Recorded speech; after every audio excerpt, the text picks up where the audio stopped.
Hello guys, আমরা অনেক দূর থেকে ক্লান্ত হয়ে গেছি, কি আর বলবো। তো এখন আমাদের আসল গন্তব্য ছিল কচুক্ষেত যাব। তো আপনাদের সবাইকে স্বাগতম। আমার একটা পাগল ফ্রেন্ড আছে, সেও যাচ্ছে আমার সাথে। তো দেখি ওখানে পৌঁছাতে পারলে পরবর্তী ভিডিও আপনাদের উপহার দিতে পারবো।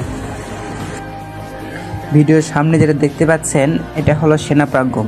এটা মাটি কাটা এমপি চেকপোস্টের সামনে। আপনারা কেউ যদি দেখে থাকেন তাহলে চিনতে পারবেন।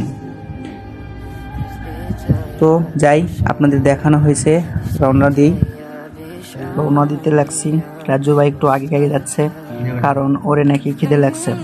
আমি বলতেছি ভাইয়া আমরা পৌঁছে গেলে কিছু খাওয়া দাওয়া করবো, তখন ও শুনতেছে না, করছে বাট আমার খিদে লাগছে, একটু জল দাও। তাই কি করবো ভাই, ওর পিছু পিছু হাঁটতেছি, এত কিছু করার নেই। তো আমিও রওনা দিলাম তাদের সাথে। আমি হাঁটতে হাঁটতে পুরো ক্লান্ত হয়ে গেছি, কি আর করবো। তো যেতে তো হবেই, সবাইকে দেখানোর জন্য রওনা দিয়েছি যে কোথায় যাচ্ছি আমরা আর কোথায় তার গন্তব্য।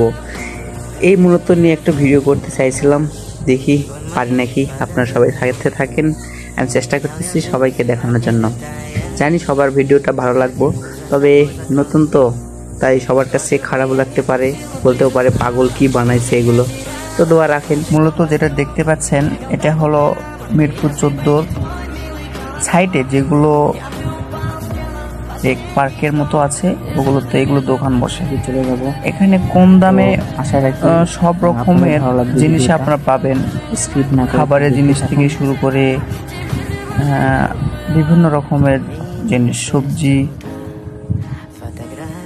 এমনকি এখানে আপনাদের আসবাবপত্র যেগুলো প্রয়োজনীয় দরকারি সবকিছু এখানে পাওয়া যাবে অল্প টাকায়।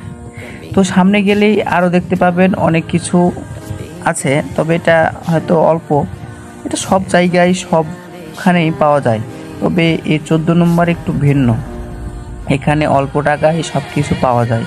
কেউ বিশ্বাস করতে চায় না, তবে আমিও আসছি অনেকবার, 2-3 বার। তো সবাই বলছিল যে এখানে অল্প টাকায় অনেক রকমের মাল বা জিনিস পাওয়া যায়। তখন আমি বিশ্বাস করি নাই, তো ওদের সাথে 2-1 বার আসছিলাম। তো আজকে একটু যখন আসছি, তো দেখি ভিডিও করতে পারে নাকি, এই জন্য ভিডিও করছি। তো সামনে দেখবেন মাছের দোকান, মাছও পাওয়া যায় এখানে অল্প টাকায়, যেখানে অন্যান্য তুলনায় অনেক কম। আমরা মূলত মাছ যেখানে কিনি 100-150 টাকা কেজি, আর এখানে যদি কিনতে যাই দেখবেন 120 টাকা, 80 টাকা, 90 টাকা এরকম কেজিতে পাওয়া যায়। মূলত